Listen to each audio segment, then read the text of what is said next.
Ukubeka phantsi kukaMnumzana Modi kuphinde kwayibethelela ingcingane yabaninzi yokuba iqela le-DA linkone bubuhlanga ngakumbi kwiinkokheli zalo eziphezulu. Ekuzeni kuphela konyaka ophelileyo, iinkokheli eziphambili ezimnyama kweli qela ziphume zilandelelana.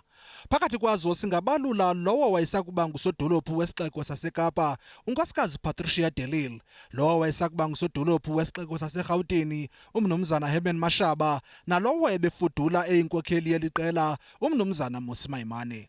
Umhlalutyi wezopolitiko uMnumzana Prince Mashele uthi iqela le-DA lijonge iimfuno zabamhlophe kuphela yaye iinkokheli ezimnyama azinandawo kweli qela. John Moody has been made to feel the brand. The whole thing about disciplinary this and disciplinary that, it's a smoke screen by the DA.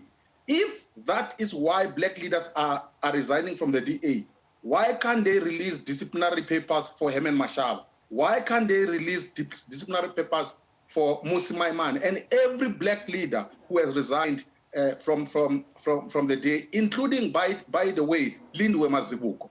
Umnumzana Modi uyangqinelana nolu luvo.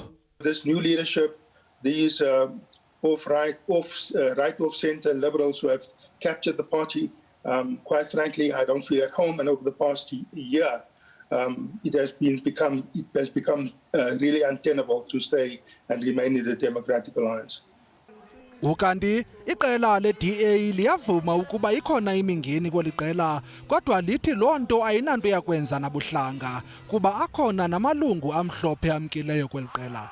People that have left us haven't just been of any particular racial or ethnic group. There have been white people as well that have chosen to leave for their various reasons. Lo kaModi uthi akayazi ukuba kanye ngamatyala antoni la atyholwa ngawo leli qela, kodwa uthi uzimisele ukujongana nenkqubo yoluleko yaye ufuna ibe yinkqubo yasesidlangalaleni.